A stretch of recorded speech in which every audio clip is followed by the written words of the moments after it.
첫 월급 148만 원 중 12만 원을 썼습니다. 부모님을 위해서요. 그런데 그날 밤 저는 혼자 울었습니다. 통장에 148만 원이 찍혔을 때 가장 먼저 떠오른 건 부모님이었습니다. 26해를 살면서 받기만 했던 사람. 그게 저였으니까요. 등록금도 용돈도 심지어 첫 면접 갈 때 입었던 구두도 전부 부모님 돈이었습니다. 그래서 이번만큼은 제가 드리고 싶었습니다. 거창한 건 아니어도 제 돈으로 한 끼쯤은 대접하고 싶었어요. 그게 어른이 된다는 것의 시작이라고 생각했습니다. 회사 동료들이 첫 월급으로 뭐 할 거냐고 물었을 때 저는 주저없이 대답했습니다. 부모님 모시고 외식하려고요. 다들 착하다고 했지만 전 착한 게 아니었어요. 그저 당연한 거였습니다. 26해 동안 쌓인 밥값을 이제야 조금이라도 갚고 싶었던 거죠. 퇴근길에 핸드폰을 꺼내 들고 부모님께 전화를 걸었습니다. 설레는 마음에 손끝이 떨렸습니다. 신호음이 2번 울린 뒤 어머니가 받으셨어요. 딸, 엄마, 이번 주 토요일에 시간 있으세요? 아빠랑 같이 저녁 먹으러 가요. 제가 살게요. 전화기 너머로 잠깐의 침묵이 흘렀습니다. 그리고 어머니가 조심스럽게 물으셨어요. 월급 받았어? 네, 첫 월급이요. 그래서 부모님께 밥 한번 사드리고 싶어서요. 어머니는 뭐하러 그런데 돈을 쓰냐며 괜찮다고 하셨지만 저는 물러서지 않았습니다. 이건 제 마음이었으니까요. 결국 어머니는 아버지께 여쭤보고 연락하겠다고 하셨습니다. 그날 저녁 집으로 가는 지하철 안에서 저는 이미 계획을 세우고 있었습니다. 어디로 모실까, 뭘 드실까, 몇 시가 좋을까? 머릿속이 복잡했지만 기분은 좋았습니다. 회사 근처에 새로 생긴 소갈비집이 떠올랐어요. 점심시간에 지나다니면서 몇 번 봤던 곳이었습니다. 깔끔해 보였고 리뷰도 괜찮았습니다. 1인분에 2만 원 정도였으니 3명이면 12만 원이면 충분할 것 같았어요. 비싼 곳은 아니었지만 저에게는 의미 있는 선택이었습니다. 고깃집이라면 부모님도 좋아하실 거라고 믿었어요. 예약까지 마치고 나니 진짜 어른이 된 것 같았습니다. 토요일이 다가올수록 마음이 설렜습니다. 회사에서도 일이 손에 잡히지 않았어요. 부모님 얼굴을 떠올리며 혼자 미소 지었습니다. 좋아하실 거라고, 분명히 좋아하실 거라고 믿었습니다. 그날 저녁 부모님을 모시러 집에 갔을 때 어머니는 평소보다 조금 더 단정한 옷을 입고 계셨어요. 아버지도 외출복으로 갈아입으셨더군요. 그 모습을 보니 가슴이 뭉클했습니다. 차를 몰고 식당으로 향하는 내내 저는 들뜬 마음을 감출 수 없었습니다. 오늘 하루만큼은 제가 부모님을 모시는 사람이 되는 거니까요. 더 이상 얻어먹는 딸이 아니라 대접하는 어른 말입니다. 식당 주차장에 차를 세우고 부모님과 함께 입구로 걸어갔습니다. 깨끗한 간판, 은은한 조명, 정갈한 분위기. 마음에 들었어요. 여기라면 괜찮겠다 싶었습니다. 문을 열고 들어서는 순간 고기 굽는 냄새가 코끝을 스쳤습니다. 직원이 반갑게 맞아주었고 예약한 테이블로 안내받았습니다. 창가 쪽 자리였어요. 자리에 앉아 메뉴판을 펼쳤습니다. 소갈비 3인분, 그리고 된장찌개. 그렇게 주문했습니다. 물을 따라드리며 저는 부모님께 말했습니다. 맛있게 드세요. 오늘은 제가 사는 거예요. 그렇게 첫 월급으로 준비한 저녁 식사가 시작되었습니다. 그때만 해도 저는 몰랐어요. 이 자리가 어떻게 끝날지, 그리고 제 마음이 얼마나 무거워질지를요. 고기가 나왔습니다. 붉은빛이 도는 소갈비가 접시 위에 가지런히 놓여 있었어요. 직원이 능숙한 손놀림으로 고기를 석쇠 위에 올려놓기 시작했습니다. 지글지글 소리가 났고 고소한 냄새가 퍼져나갔어요. 저는 부모님의 표정을 살폈습니다. 좋아하실 거라고 생각했거든요. 그런데 어머니의 얼굴에서 기대했던 미소를 찾을 수 없었습니다. 오히려 조금 굳어 보이셨어요. 반찬이 나왔습니다. 깻잎, 상추, 파절이, 양파절임. 요즘 고깃집에서 흔히 나오는 구성이었죠. 저는 이 정도면 괜찮다고 생각했어요. 하지만 어머니는 반찬 하나하나를 유심히 살피셨습니다. 고기가 익어가고 있었습니다. 직원이 집게로 뒤집으며 적당한 타이밍을 재고 있었어요. 저는 들뜬 마음으로 말했습니다. 여기 회사 근처인데 평이 좋더라고요. 맛있을 거예요. 아버지가 고개를 끄덕이셨지만 딱히 대답은 없으셨어요. 어머니는 물을 한 모금 마시고는 작게 중얼거리셨습니다. 예. 양념이 좀 달아 보이네. 그 한마디가 제 귓가에 꽂혔습니다. 아직 먹어보지도 않으셨는데 벌써 평가가 시작된 거예요. 저는 애써 웃으며 대답했습니다. 요즘 고깃집은 좀 달콤한 편이에요. 한번 드셔보세요. 직원이 고기를 접시에 담아주었습니다. 저는 부모님께 먼저 권했어요. 상추에 고기를 올려 드시는 모습을 기대했습니다. 그런데 어머니는 고기를 입에 넣자마자 미간을 찌푸리셨어요. 예. 역시 달아. 이게 고기 맛이야. 양념 맛이야. 그 말이 식탁 위에 떨어졌습니다. 저는 손에 쥔 젓가락을 가만히 내려놓았어요. 옆 테이블에서 이쪽을 힐끗 보는 게 느껴졌습니다. 부끄러웠어요. 아버지도 한 점 드시더니 고개를 갸웃하셨습니다. 짜기도 하네. 요즘 음식들이 다 이래. 저는 아무 말도 할 수 없었습니다. 첫 월급으로 정성껏 준비한 자리였는데 시작부터 이렇게 될 줄은 몰랐어요. 그저 맛있게 드시는 모습만 보고 싶었을 뿐인데 어머니는 반찬을 하나씩 집어 드시며 계속 말씀하셨습니다. 깨십도 간이 안 맞고 파절이도 별로네. 집에서 해먹는 게 낫지. 저는 억지로 미소를 지으며 고기를 구웠습니다. 손이 떨렸어요. 화가 난 건 아니었습니다. 그냥 서운했어요. 왜 좋게 봐주실 수 없는 걸까? 왜 첫마디부터 불평인 걸까? 주변 테이블에서는 사람들이 웃으며 식사를 즐기고 있었습니다. 가족끼리 온 듯한 옆 테이블에서는 아이들이 깔깔 웃고 있었어요. 저희 테이블만 유독 조용했습니다. 아니, 조용한 게 아니라 무거웠습니다. 아버지는 묵묵히 드시고 계셨지만 표정이 그리 밝지 않았어요. 어머니는 고기를 한두 점 드시고는 젓가락을 내려놓으셨습니다. 배불러. 이 정도면 됐어. 아직 1인분도 제대로 안 드셨는데 배부르다니요. 저는 속으로 한숨을 삼켰습니다. 정말 배가 불러서 그러시는 걸까요? 아니면 입에 안 맞아서 그러시는 걸까요? 저는 계속 고기를 구웠습니다. 할 수 있는 건 그것뿐이었으니까요. 잘 구워서 드리면 어쩌면 마음이 바뀌실지도 모른다고 생각했어요. 어린아이 같은 바람이었죠. 된장찌개가 나왔습니다. 김이 모락모락 피어오르는 뜨끈한 찌개였어요. 저는 부모님 앞에 하나씩 놓아드렸습니다. 찌개는 괜찮으실 거예요. 어머니가 숟가락으로 한 모금 뜨셨습니다. 그리고 또다시 고개를 저으셨어요. 이것도 짜네. 요즘 식당, 음식들은 왜 이렇게 간이 세? 저는 더 이상 대꾸하지 않았습니다.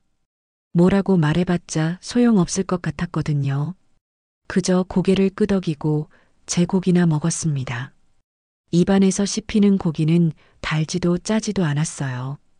그냥 아무 맛도 나지 않았습니다. 첫 월급으로 준비한 자리, 감사하다는 말 한마디, 맛있다는 말 한마디를 기대했던 저는 욕심쟁이였던 걸까요? 그저 불평 없이 드시는 모습만 봐도 좋았을 텐데 그것마저 바라는 게 너무 큰 기대였던 걸까요? 어머니는 물을 자주 드셨습니다. 짜다고 하셨으니 당연한 거겠죠. 아버지는 말없이 식사를 하셨지만 저는 알 수 있었어요. 편하게 드시는 게 아니라는 걸. 식탁 위의 공기가 점점 무거워졌습니다. 처음 이 자리를 준비할 때의 설렘은 온데간데 없었어요. 남은 건 민망함과 억지로 지어야 하는 미소뿐이었습니다. 저는 애써 밝은 척하며 물었습니다. 그래도 괜찮으시죠? 제가 다른 데 알아볼까요?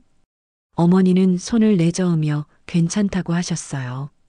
하지만 그 괜찮다는 말이 정말 괜찮다는 뜻인지 아니면 그냥 하는 말인지 알 수 없었습니다. 표정이 밝지 않으셨거든요. 주변을 둘러보니 다른 테이블 손님들은 모두 즐겁게 식사 중이었습니다.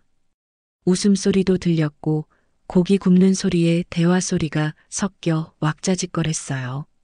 그런데 저희 테이블만 이상하게 조용했습니다. 아니, 조용한 게 아니라 어색했어요. 어머니가 다시 입을 여셨습니다. 이 가격이면 집에서 고기 사다가 몇 번은 먹겠다. 그 말에 저는 숨이 턱 막혔습니다. 가격 이야기가 나올 줄은 몰랐어요. 물론 비싼 곳은 아니었지만 그래도 제 첫 월급으로 준비한 자리였잖아요. 돈이 아까운 게 아니라 그 말 한마디가 제 마음을 다 무너뜨린 것 같았습니다. 아버지가 어머니를 살짝 제지하셨어요. 얘가 사준다는데 그냥 먹어. 하지만 어머니는 멈추지 않으셨습니다.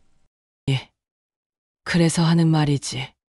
애 돈인데 이렇게 비싼 데서 먹을 필요가 있나? 저는 고개를 들 수 없었습니다. 옆 테이블 사람들이 이쪽을 보는 게 느껴졌어요. 목소리가 조금 컸거든요. 부끄러웠습니다. 창피했어요. 저는 작게 말했습니다. 괜찮아요, 엄마. 제가 사고 싶어서 사는 거예요. 하지만 어머니는 계속 말씀하셨습니다. 고기가 질기다는 말, 반찬이 부실하다는 말, 요즘 식당들은 분위기만 그럴듯하고 실속이 없다는 말. 하나하나가 제 귀에 박혔어요. 저는 억지로 고기를 집어 입에 넣었습니다. 씹었지만 맛이 없었어요. 아니, 맛을 느낄 여유가 없었습니다. 그저 삼키는 것만으로도 버거웠으니까요. 옆 테이블에서는 젊은 부부가 아이와 함께 즐겁게 식사하고 있었습니다. 아이가 고기를 맛있게 먹는 모습을 보며 부모가 흐뭇하게 웃고 있었어요. 저도 그런 모습을 기대했었는데 왜 우리 식탁만 이럴까요? 어머니는 물을 또 한 모금 마시며 한숨을 쉬셨습니다. 집에서 먹는 게 낫지. 이것도 짜고 저것도 짜고. 저는 더 이상 참을 수 없었습니다. 목구멍까지 올라오는 말을 꾹 눌러 삼켰어요. 화를 내고 싶지 않았습니다. 싸우고 싶지도 않았어요. 그저 이 자리가 빨리 끝났으면 좋겠다는 생각뿐이었습니다. 아버지는 묵묵히 식사를 하셨습니다. 아무 말씀도 없으셨어요. 어쩌면 아버지도 불편하셨을 거예요. 어머니와 저 사이에 끼어서 어떻게 해야 할지 모르셨을 겁니다. 직원이 다가와 더 필요한 건 없냐고 물었습니다. 저는 고개를 저었어요. 괜찮습니다. 그렇게 대답했지만 사실 하나도 괜찮지 않았습니다. 어머니는 계속 평가하셨어요. 이 음식이 어떻고 저 반찬이 어떻고 마치 이 자리가 맛집 리뷰를 하러 온 자리인 것처럼요. 대접받으러 온 자리가 아니라 심사하러 온 자리처럼 느껴졌습니다. 저는 그저 한 끼 식사를 대접하고 싶었을 뿐이에요. 비싼 곳도 아니었고 그저 깔끔하고 괜찮은 곳이라고 생각해서 선택한 거였습니다. 맛있다는 말 한마디, 고맙다는 말 한마디만 들으면 됐는데 왜 이렇게 어려운 걸까요? 식사 시간이 길게 느껴졌습니다. 30분이 3시간처럼 느껴졌어요. 빨리 끝내고 집으로 돌아가고 싶었습니다. 이 자리에서 벗어나고 싶었어요. 고기는 계속 구워졌지만 아무도 손을 뻗지 않았습니다.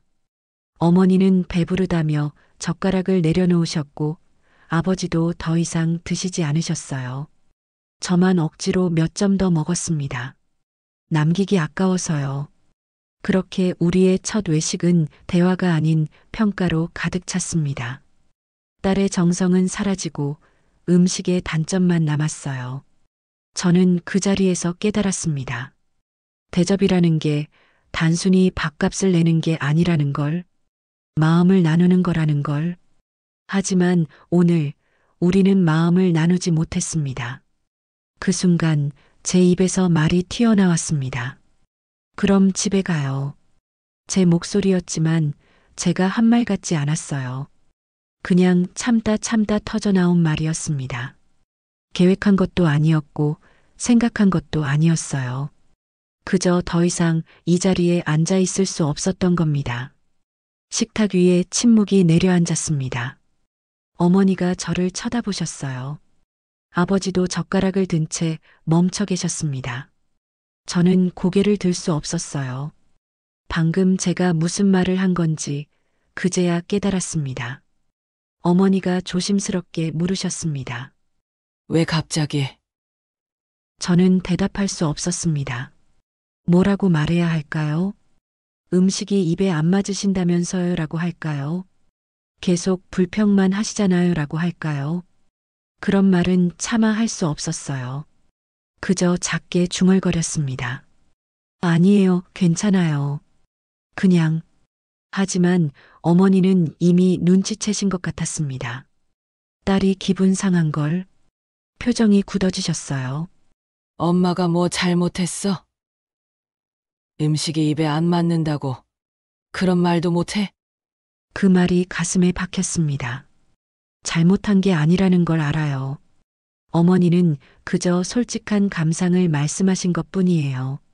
하지만 그게 제게는 상처였습니다. 첫 월급으로 준비한 자리인데 처음부터 끝까지 불평만 들어야 했던 게 너무 서러웠어요. 저는 고개를 저었습니다. 아니에요. 엄마 잘못 아니에요. 그럼 왜 그래? 엄마가 그렇게 말 한마디 못하게 해? 목소리가 점점 커지셨어요. 주변 테이블에서 또 이쪽을 보기 시작했습니다. 저는 더욱 작아졌어요. 땅으로 꺼져 들어가고 싶었습니다. 아버지가 조용히 말씀하셨습니다. 그만해, 박기야. 하지만 어머니는 멈추지 않으셨어요.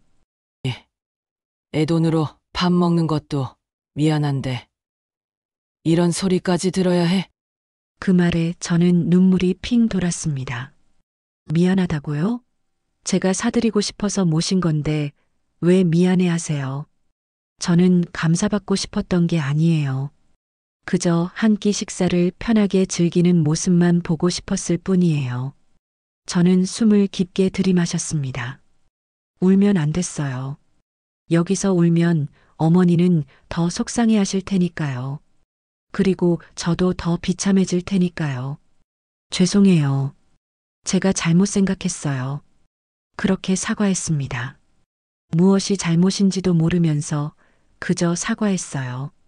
이 상황을 끝내고 싶었습니다. 어머니는 한숨을 크게 쉬셨습니다. 엄마가 뭘 잘못했는지 모르겠네. 저도 모르겠어요. 어머니가 뭘 잘못하신 건지. 그냥 솔직한 감상을 말씀하셨을 뿐인데 왜 제 마음은 이렇게 무너지는 걸까요? 왜 이렇게 서러운 걸까요? 아버지가 계산서를 보시며 말씀하셨습니다. 계산하고 그냥 가자. 저는 고개를 끄덕였습니다. 네, 가요. 빨리 이 자리를 떠나고 싶었어요. 더 이상 여기 앉아 있을 자신이 없었습니다. 계산을 하러 카운터로 갔습니다. 12만 3천 원. 제 첫 월급의 10분의 1도 안 되는 금액이었지만 그날만큼은 세상에서 가장 비싼 밥값처럼 느껴졌어요. 카드를 내밀며 저는 생각했습니다. 이게 뭘까? 대체 저는 무엇을 위해 이 자리를 준비했던 걸까? 부모님을 기쁘게 해드리고 싶었는데 오히려 불편하게만 만들었어요. 저도 상처받고 부모님도 기분 나쁘게 만들었습니다. 밖으로 나왔습니다. 10월의 밤 공기가 차가웠어요. 주차장으로 걸어가는 내내 아무도 말이 없었습니다. 침묵만이 우리 사이를 메웠어요. 차 문을 열고 앉았습니다. 시동을 걸었지만 바로 출발할 수 없었어요. 손이 떨렸거든요. 핸들을 잡은 손에 힘이 들어가지 않았습니다. 뒷좌석에서 어머니가 작게 말씀하셨어요. 괜히 나왔네. 집에서 먹을 걸. 그 말 한마디에 제 눈에서 눈물이 흘러내렸습니다. 어둠 속이라 다행이었어요. 울고 있다는 걸 들키고 싶지 않았으니까요. 저는 재빨리 눈물을 닦고 차를 출발시켰습니다. 집으로 가는 길, 올 때와는 다르게 차 안은 무거웠습니다. 라디오도 켜지 않았어요. 그저 침묵 속에서 운전만 했습니다. 신호등 앞에서 차가 멈췄을 때 백미러로 부모님을 봤습니다. 어머니는 창밖을 보고 계셨고 아버지는 눈을 감고 계셨어요. 둘 다 불편해 보이셨습니다. 제 잘못일까요?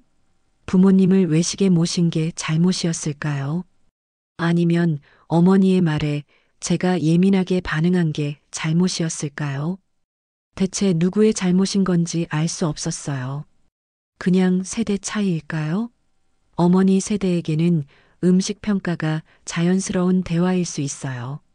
하지만 저에게는 그게 전부 불평으로 들렸습니다. 정성을 부정당하는 것처럼 느껴졌어요. 집 앞에 도착했습니다. 부모님이 차에서 내리셨어요. 어머니가 마지막으로 말씀하셨습니다. 조심히 들어가. 그게 전부였습니다. 고맙다는 말도 맛있었다는 말도 없었어요. 저는 네라고만 대답했습니다. 부모님이 집으로 들어가시는 모습을 보며 저는 핸들에 이마를 기댔습니다. 그리고 참았던 울음을 터뜨렸어요. 소리내어 울 수는 없었습니다. 그저 어깨만 떨리게 울었어요. 첫 월급으로 준비한 첫 외식. 설렘으로 시작했지만 눈물로 끝났습니다. 12만 원이라는 밥값보다 제 마음이 훨씬 더 무거웠습니다. 집으로 돌아오는 길, 저는 계속 그날 밤을 되짚었습니다. 어디서부터 잘못된 걸까요? 식당 선택이 잘못됐을까요? 아니면 제가 너무 예민했던 걸까요? 차를 몰면서도 신호등 앞에서도 집에 거의 다 와서도 저는 계속 생각했어요. 그리고 문득 하나가 떠올랐습니다. 어머니가 젓가락을 내려놓으셨을 때, 아버지도 더 이상 드시지 않으셨을 때, 저는 분명히 봤어요. 접시 위에 고기가 많이 남아있던 걸, 반찬도 거의 그대로였고, 된장찌개도 반 넘게 남아있었습니다. 입에 안 맞아서 못 드신 거겠지. 그렇게 생각하며 계산했던 기억이 났습니다. 그래서 더 속상했던 거예요. 비싼 돈 주고 먹지도 않으시고 불평만 하시고. 하지만 이상한 게 있었어요. 제가 계산하러 갈 때 분명 음식이 많이 남아 있었는데 나올 때는 어땠더라? 저는 너무 기분이 상해서 테이블을 제대로 보지도 않고 나왔거든요. 집에 도착해서 주차를 하고 엘리베이터를 타고 현관문을 열었습니다. 불을 켰어요. 텅 빈 원룸이 저를 맞아주었습니다. 가방을 소파에 던지고 주저앉았습니다. 그리고 핸드폰을 꺼냈어요. 혹시 어머니께서 연락 오셨나 싶어서요. 하지만 아무런 메시지도 없었습니다. 저는 멍하니 천장을 바라봤습니다. 그때 다시 그 장면이 떠올랐어요. 식당을 나올 때 직원이 테이블을 정리하고 있었던 모습. 잠깐, 그때 테이블 위에 뭐가 있었더라? 저는 눈을 감고 기억을 더듬었습니다. 계산하러 가면서 뒤돌아봤을 때, 아, 맞아. 직원이 접시를 치우고 있었어요. 그런데 그 접시들이 깨끗했습니다. 고기 접시도 반찬 그릇도 심지어 된장찌개 뚝배기까지. 제가 계산하러 가기 전에는 분명 음식이 많이 남아 있었는데 나올 때 보니 전부 비어 있었던 거예요. 순간 깨달았습니다. 제가 자리를 비운 사이 부모님이 다 드신 거였어요. 저는 소파에서 벌떡 일어났습니다. 가슴이 철렁 내려앉았어요. 맛이 없다고, 짜다고, 달다고 하시면서 결국 다 드셨다는 게 무슨 의미일까요? 핸드폰을 다시 들었습니다. 통화 목록을 보니 오늘 어머니와 통화했던 기록이 있었어요. 엄마라는 이름을 한참 들여다봤습니다. 전화를 걸까 말까 고민했어요. 하지만 뭐라고 말해야 할까요? 엄마, 혹시 다 드셨어요? 라고 물어볼까요? 그럼 어머니는 뭐라고 대답하실까요? 저는 핸드폰을 내려놓았습니다. 그리고 냉장고 문을 열었어요. 텅 비어 있었습니다.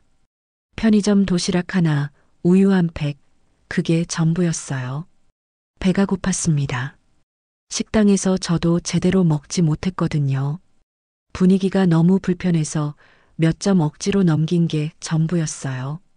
편의점 도시락을 꺼내 전자레인지에 돌렸습니다. 돌아가는 소리를 들으며 저는 다시 생각했어요. 깨끗하게 비워진 접시들을. 맛이 없다더니 결국 다 드셨네. 쓴웃음이 나왔습니다. 허무했어요. 그럼 뭐였던 걸까요? 그 모든 불평은 뭐였고 제 서운함은 뭐였던 걸까요? 전자레인지가 삑 소리를 냈습니다. 도시락을 꺼내 식탁에 놓았어요. 혼자 먹는 밥. 익숙한 풍경이었습니다. 젓가락을 들고 한 입 떴습니다. 싱거웠어요. 간이 안 맞았습니다. 하지만 저는 불평하지 않았어요. 그냥 묵묵히 먹었습니다. 한참을 먹다가 문득 깨달았습니다. 어머니도 그랬던 걸까요?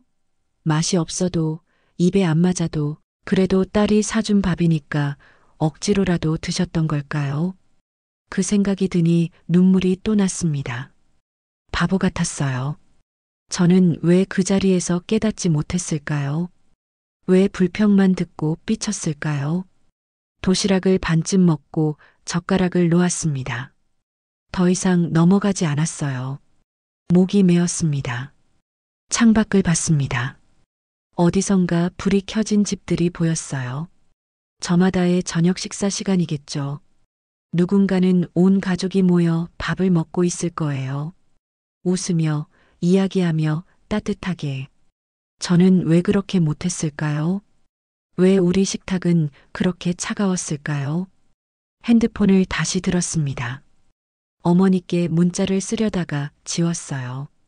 뭐라고 써야 할지 모르겠었거든요. 맛없다고 하셨으면서 다 드셨네요 라고 쓸 수는 없잖아요. 결국 아무것도 보내지 않았습니다. 그저 핸드폰을 꼭 쥐고 앉아 있었어요. 깨끗하게 비워진 밥상. 그게 어머니의 방식이었을까요? 말로는 불평했지만 행동으로는 다 드시는 것. 그게 사랑의 표현이었을까요? 저는 알 수 없었습니다. 그저 허무하고 씁쓸하고 쓸쓸했어요. 첫 월급으로 마련한 식사는 끝났지만 제 마음속 허기는 여전히 남아 있었습니다. 그날 밤 저는 혼자 울었습니다. 깨끗하게 비워진 밥상을 생각하며 제가 놓친 무언가를 떠올리며 그 일이 있고 몇 주가 지났습니다. 저는 부모님께 먼저 연락하지 않았어요. 어머니도 연락하지 않으셨습니다. 묘한 침묵이 계속됐어요. 어느 일요일 오후 어머니께서 전화를 주셨습니다. 저녁이나 같이 먹자고 하셨어요. 집에서요. 저는 잠시 망설였지만 결국 가겠다고 했습니다. 퇴근 후 집에 들렀습니다.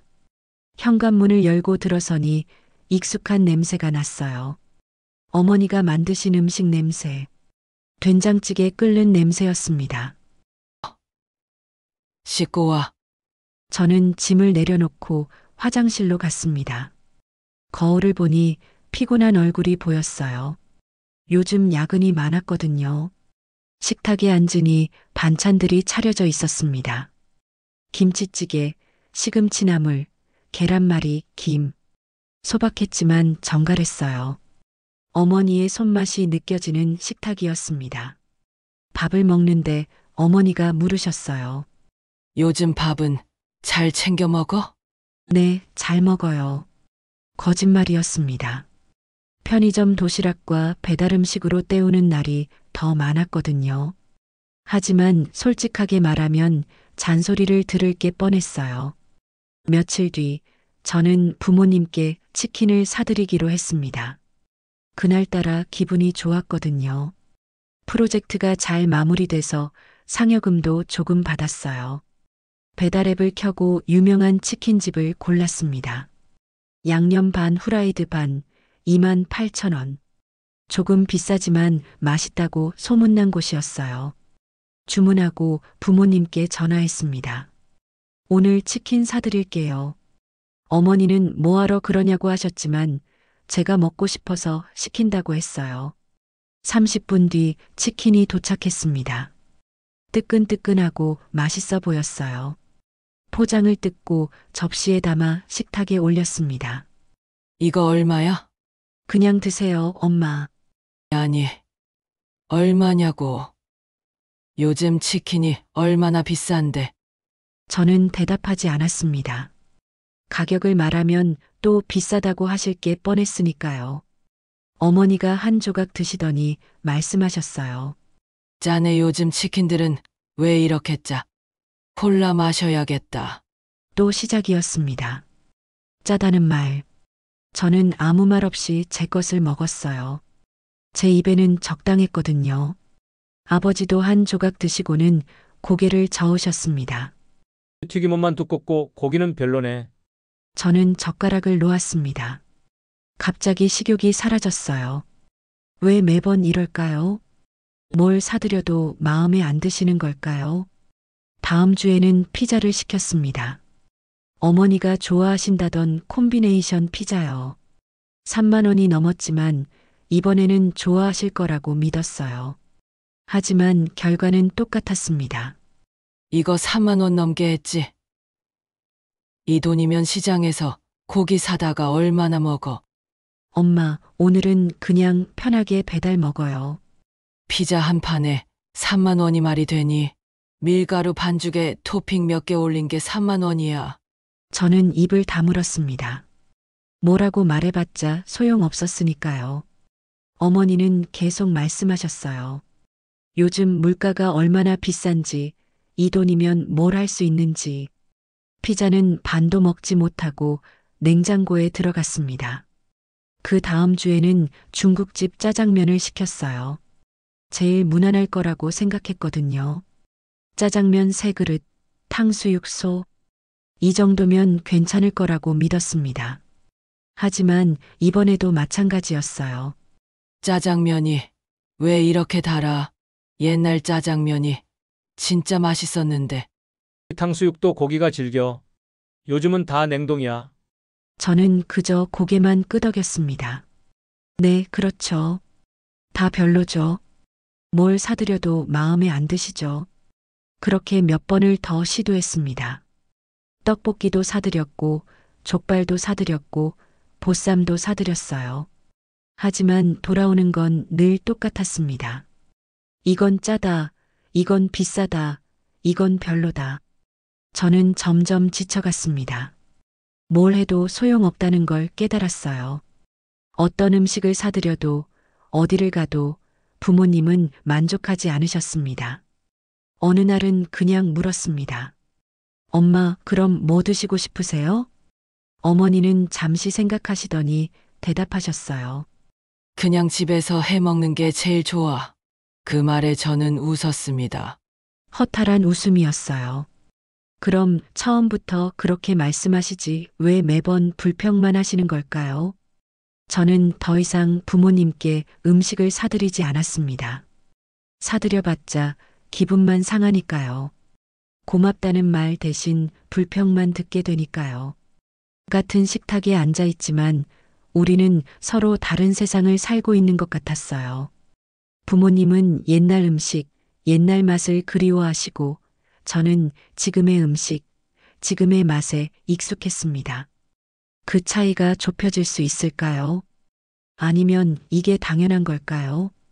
세대가 다르면 입맛도 다르고 입맛이 다르면 마음도 다른 걸까요? 저는 알 수 없었습니다. 그저 식탁 앞에서 말없이 밥을 먹을 뿐이었어요. 대화는 평가가 되고 정성은 불평이 되는 식탁. 그게 우리의 일상이 되어버렸습니다. 생각해보면 저는 단 한마디를 원했던 것 같아요. 고맙다는 그 한마디요. 비싼 음식이 아니어도 괜찮았어요. 최고급 레스토랑이 아니어도 상관없었습니다. 심지어 입에 안 맞으셔도 괜찮았어요. 그저 수고했다, 고맙다, 그 한마디만 들을 수 있었다면. 하지만 그 말은 한 번도 들어본 적이 없었습니다. 첫 월급으로 고깃집에 모셨을 때도, 치킨을 사드렸을 때도, 피자를 시켰을 때도요. 돌아오는 건 늘 똑같았어요. 짜다, 비싸다, 별로다. 감사가 아닌 평가였습니다. 저는 점점 궁금해졌습니다. 왜 그 말을 못 하시는 걸까요? 설마 정말로 고맙지 않으신 걸까요? 아니면 고맙긴 한데 말로 표현하는 게 어색하신 걸까요? 어느 날 회사 동료들과 점심을 먹다가 이 이야기를 꺼냈어요. 부모님께 밥 사드리면 고맙다는 말 한마디 없이 불평만 하신다고요. 동료 중 한 명이 말했습니다. 우리 부모님도 그래.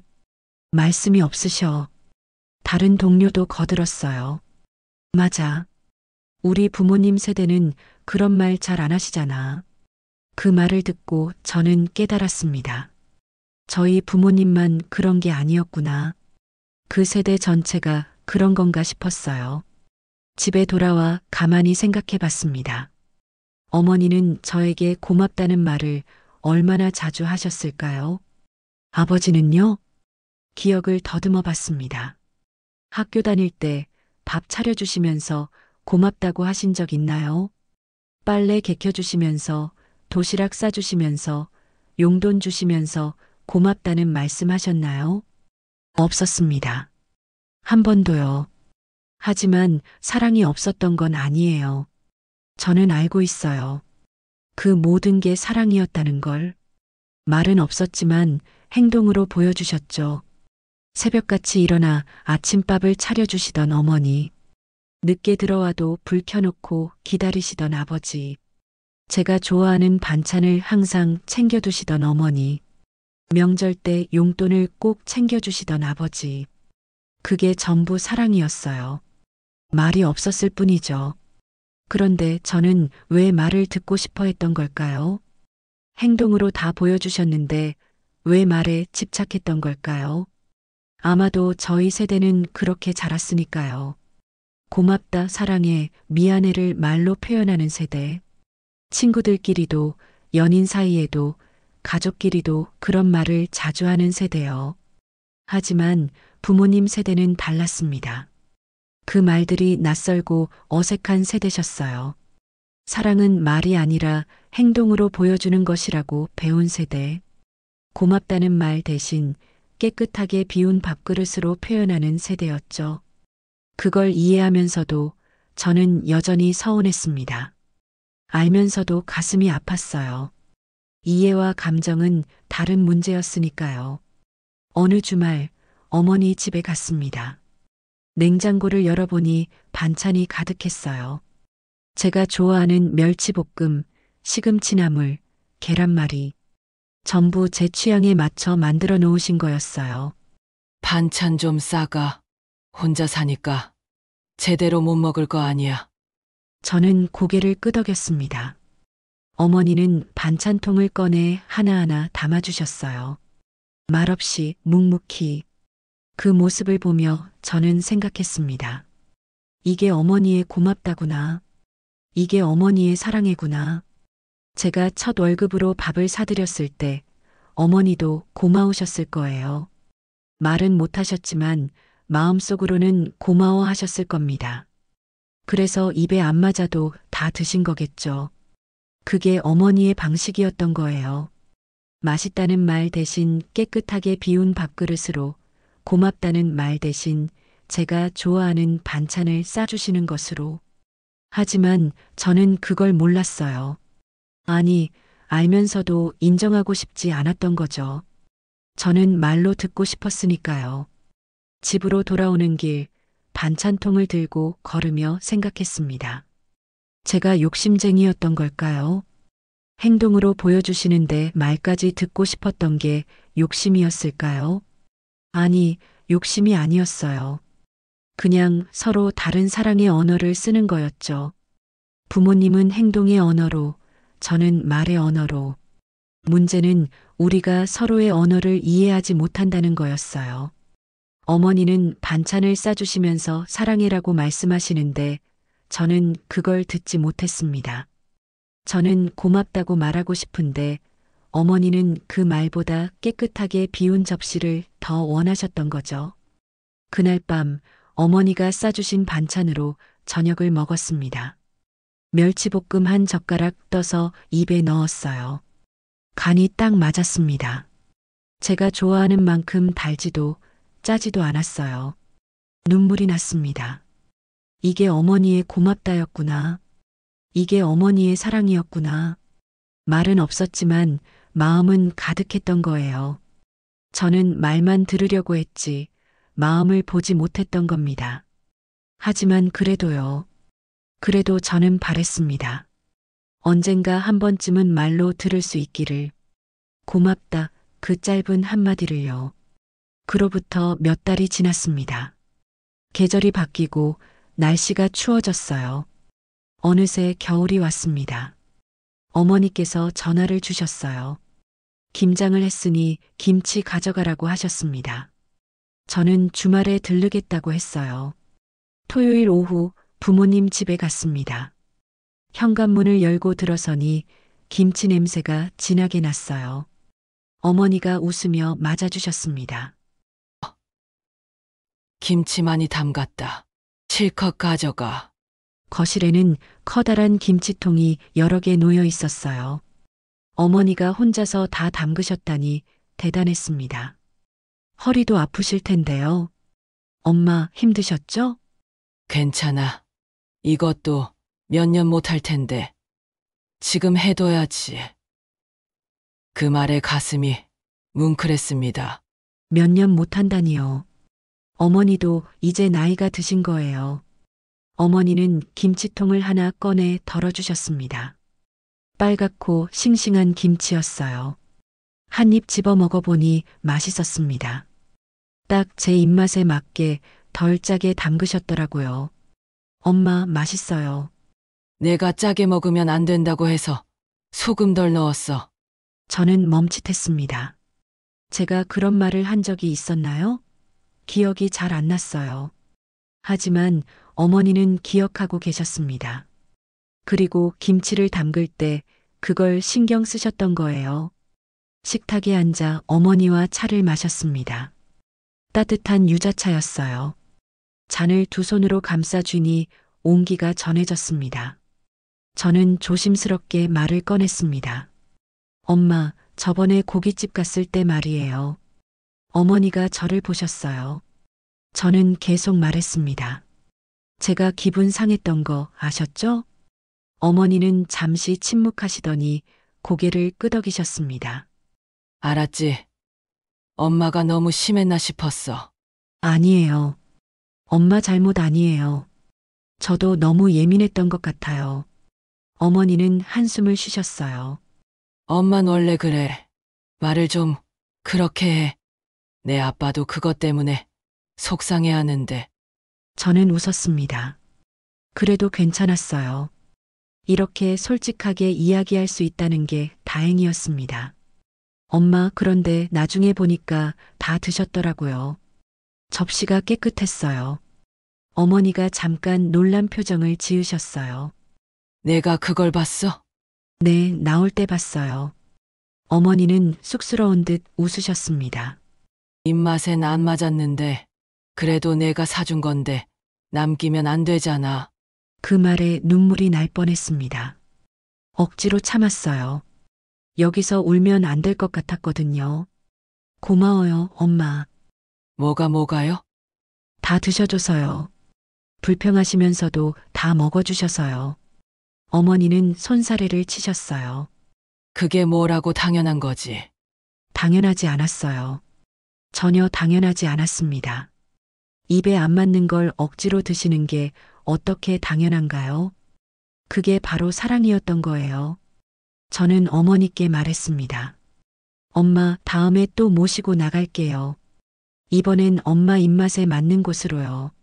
괜찮아, 집에서 먹는 게 제일 좋아. 그래도요. 가끔은 나가서 먹어야죠. 어머니가 제 손을 잡으셨어요. 따뜻한 손이었습니다. 그럼 다음에 삼겹살집 가자. 엄마 그거 좋아하거든. 저는 고개를 끄덕였습니다. 네, 삼겹살집 가요. 이번엔 제대로 모실게요. 집으로 돌아오는 길, 김치통을 들고 걸으며 생각했습니다. 우리는 서로 다른 방식으로 사랑을 표현하지만 그 마음만큼은 같았던 거예요.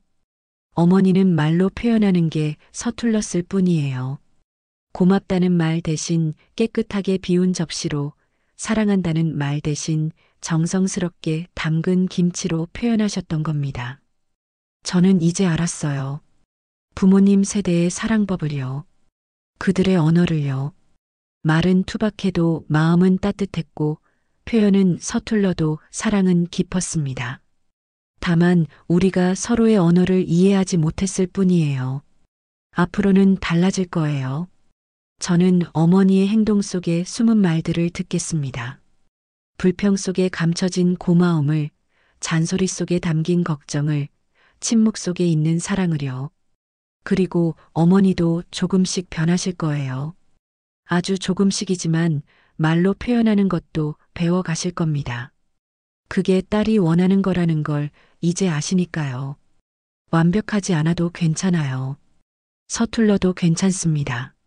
중요한 건 우리가 서로를 이해하려고 노력한다는 거니까요. 그날 밤 어머니가 담그신 김치로 저녁을 먹었습니다. 밥 한 공기에 김치 몇 점. 소박한 저녁이었지만 마음은 가득 찼어요. 첫 월급으로 준비했던 그 밥상. 그때는 무거웠지만 이제는 조금 가벼워진 것 같았습니다.